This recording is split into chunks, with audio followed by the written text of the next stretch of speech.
लीजिए, मैं आ गई अपने बगीचे में और तोड़ने लगी आम। हमारे बगीचे में 3 आम का पेड़ है और 2 था वो सूख गया। तो मैं पहले नीचे वाले हिस्से से तोड़ रही हूँ आम। और उसके बाद फिर मेरा बेटा बोला कि मुझे भी आम तोड़ना है, कभी कभार ही लाती हूँ बगीचा घुमाने के लिए। तो मैंने झुका के रखा और उसने तोड़ा आम को। और यहाँ पर अब मेरी मेहनत हो गई पूरी। अब बारी है मेरे पति की, तो उन्होंने तैयारी कर ली है पूरी आम तोड़ने की। तो वो बोले कि मैं पेड़ के ऊपर नहीं चढ़ूँगा, क्योंकि आम का जो डाली है पतला है, वो टूट सकता है। तो मेरे देवर की बेटी ऊपर चढ़ी हुई है पेड़ पर। और ये देखिए, लगभग 10 किलो अंदाज से आम तोड़ लिए हैं। और अब मैं आ गई हूँ घर। तो मैंने पहले आम को बाल्टी में डाला और इसको लगभग 2 घंटे तक पानी में ही डाल के रखेंगे। ऐसा करने से आम का गर्मी ख़त्म हो जाता है और केसैला भी ख़त्म हो जाता है। तो पहले मैं आम को 2 घंटे के लिए पानी में छोड़ दूंगी और उसके बाद फिर नहा के आऊँगी और फिर सब मिलके, पूरा परिवार मिलके आम का अचार बनाएंगे। तो मैंने नहा लिया और नहा के अब आम को धो के निकाल रही हूँ। आम को रगड़ रगड़ कर धोना ज़रूरी है। तो मैंने सारे आम धो लिए हैं और अब मैं आम को छील रही हूँ। पहले 3-4 आम छील के मैं तैयार कर लूँगी, उसके बाद अपने पति को बुलाऊँगी ताकि वो एक ही बार में काटते ही जाएं, बस आम को काटते ही जाएं। तो मैंने आम छील लिया है और थोड़ा थोड़ा आम अब पकने के कगार पर है। तो मेरे पति ने अब कमान अपनी संभाल ली है और बैठकी से आम को काट रहे हैं टुकड़ों में, अचार जैसा बनता है उसी साइज में। और मेरा बेटा बगल में बैठ के देख रहा है ये सब। अचार के लिए आम को काटना बहुत ही मुश्किल है, तो ये एक मर्द ही कर सकते हैं। ये औरतों की बस की बात नहीं, क्योंकि बहुत ही कड़ा होता है। मेरे पति आम काट रहे हैं और मैं उसको बाल्टी में डाल रही हूँ, उसकी गुठलियाँ निकाल निकाल के। जैसे ही सारे आम कट जाएंगे तो उनका काम ख़त्म हो जाएगा और उसके बाद सारा काम सिर्फ मेरा। तो मैंने सारे आम को काटने के बाद डाल दिए थे पानी में, और पानी देखिए कैसा हो गया है, काला काला। ऐसे रखना पानी में ज़रूरी है लगभग आधा घंटा। और फिर उसके बाद मैं 2-3 पानी से साफ़ करके आम को धो रही हूँ। ऐसा करना बहुत ज़रूरी है। मैंने लगभग 2-3 पानी से धोया है और अब लास्ट बार उसमें पानी डाल के बाल्टी में सारे आम को अब छान लूँगी, पानी से निकाल दूँगी।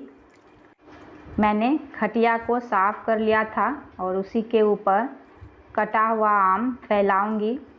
मैं बिल्कुल उसी तरह आम का अचार बना रही हूँ जिस तरह मैंने अपनी माँ को बनाते देखा बचपन से ही, और मेरी माँ ने अपनी माँ को। तो ये परंपरा आगे ही इसी तरह चलती रहेगी। तो मैंने सारे आम जो कटा हुआ था उसको धूप में फैलाना है, एक एक करके आम को फैलाना है और गुठली वाला हिस्सा ऊपर की तरफ रहना चाहिए। इसी तरह हम बचपन से करते आए हैं। और गर्मी भी बहुत ही ज़्यादा बढ़ गया था, फिर भी मैंने आम को किसी तरह खटिए पर फैला दिया। और ये है पहला दिन, शाम को जब मैंने आम को उठाया। और आज है दूसरा दिन। तो दूसरे दिन भी आम को इसी तरह धूप में फैलाना है। और गेहूँ जैसे सुखाते हैं उस तरह नहीं सुखाना है। आम को आराम से बैठकर एक एक करके गुठली वाला हिस्सा ऊपर की तरफ और इसी तरह सारे आम को फैला लेना है। ऐसा ज़रूरी होता है अगर आपको 5 साल तक अचार को रखना है सुरक्षित। नमस्ते दोस्तों, मैं हूं सुगंधा और सुगंधा के गांव के ब्लॉग में आप सभी का स्वागत है। तो अचार बनाने की तैयारी हो गई शुरू। अचार बनाने में मुझे लेट हो गया क्योंकि मतलब हमारी तरफ ये माना जाता है कि मतलब पहला बच्चा लड़की हो या लड़का हो जिसके घर में हो उसको ज्येष्ठ बोला जाता है। जो वो सुरक्षित अगर है, सही सलामत है, तो वो जेठ महीने में अचार नहीं बना सकती, बड़ियाँ नहीं बना सकती, चिप्स नहीं बना सकती। तो इसीलिए जेठ माह जैसे ही ख़त्म हुआ उसके बाद मैंने आम का अचार बनाना शुरू किया है। तो मतलब पारंपरिक तरीके से अगर अचार बनाएं तो 4 से 5 दिन लग जाएगा, तब जाके अचार बन के तैयार होगा। तो आज का वीडियो अगर आपको अच्छा लगे दोस्तों तो मेरे वीडियो को लाइक कर दीजिएगा, प्यारा सा कमेंट कर दीजिएगा और मेरे चैनल को सब्सक्राइब करना नहीं भूलिएगा। तो मैंने अब इसको धूप में डाल दिया है, बहुत ही दोपहर में धूप हो जाता है और आज है दूसरा दिन। तो आज के पूरा दिन इसको सुखाना है और ये है दूसरा दिन आम सुखाने का। तो मैंने सारे आम जमा कर लिए, शाम हो रहा है। तो मैंने एक एक करके आम का एक एक टुकड़ा उठाया और उसमें प्लास्टिक की तरह निकलता है गुठली वाला हिस्सा। ऐसा करना ज़रूरी है, नहीं तो खाने के समय ये मुंह में आता है ना तो अच्छा नहीं लगता खाने में। तो बस एक एक करके सारे आम को साफ़ कर लेंगे और इतना सारा देखिए निकला, प्लास्टिक की तरह लगता है ये खाने में। आज है तीसरा दिन और उसकी सुबह 9-10 बज रहा है अभी और मैं अब आम में नमक और हल्दी मिलाऊंगी। इसी तरह पहले थोड़ा सा आम बोतल के अंदर डाल देना है और फिर उसके ऊपर नमक छिड़कना है। तो मैंने इतने सारे आम में, आम था लगभग 10 किलो और सारा कचरा निकलने के बाद 9 किलो हुआ आम। तो 9 किलो आम में मैंने आधा किलो नमक डाला है और एक मुट्ठी ज़्यादा, और हल्दी मैंने नाप के लिया है 250 ग्राम। कटोरे में ज़्यादा है लेकिन मैंने 250 ग्राम ही हल्दी अचार में डाला है। तो इसी तरह सारे लेयर बिछाते जाएंगे और फिर नमक और हल्दी उसके ऊपर छिड़कते जाएंगे। मेरे बेटे ने बोला कि कुछ मुझे भी मदद करना है आपका, तो मैंने उसका भी हेल्प ले लिया थोड़ा सा। और मैंने सारे आम के टुकड़े डाल दिए हैं बोतल में और ये शीशे का बोतल है। और लास्ट बार डाल रही हूँ हल्दी और ऊपर से फिर नमक और हिला देंगे ताकि अंदर तक चला जाए। बस ये आज का काम ख़त्म हो गया। अब सूती कपड़ा, कॉटन का कपड़ा लेंगे, बहुत ही पतला होना चाहिए, और उसी से उसका बोतल का मुंह ढक देंगे और इसी तरह धूप में रखना है। ऐसा करने से धूल जो होगा हवा में उसके अंदर नहीं जाएगा, अचार में धूल नहीं जाएगा। तो इसको अब धूप में रख देना है। पूरा कड़ाके की धूप होनी चाहिए। और ये हो गई है शाम और मैं आपको बताती हूँ कि आपको इसके बाद क्या करना है। बस बोतल को इस तरह उठा के और देखिए मैं किस तरह हिला रही हूँ। ऐसे हिलाने से हल्दी और नमक अचार में अच्छे से मिल जाता है। और इसी तरह आपको 2 दिन लगातार करना है। तो मैंने फिर से कपड़े से ढक दिया है और अब मैं ले जाऊंगी इसको घर में रख देंगे और फिर अगले दिन इसी तरह दोहराना है। आज है अचार बनाने का 5वां दिन और मैंने 100 ग्राम लाल मिर्च लिया है, बहुत ही तीखा है लाल मिर्च। तो इसको थोड़ा सा गरम करना है। उसके बाद इसको निकाल लीजिए और फिर ठंडा होने के लिए रख दीजिए, ताकि इसका पाउडर नहीं बनाना है, बस मोटा मोटा इसको पीस लेना है चिली फ्लिक्स के तरह।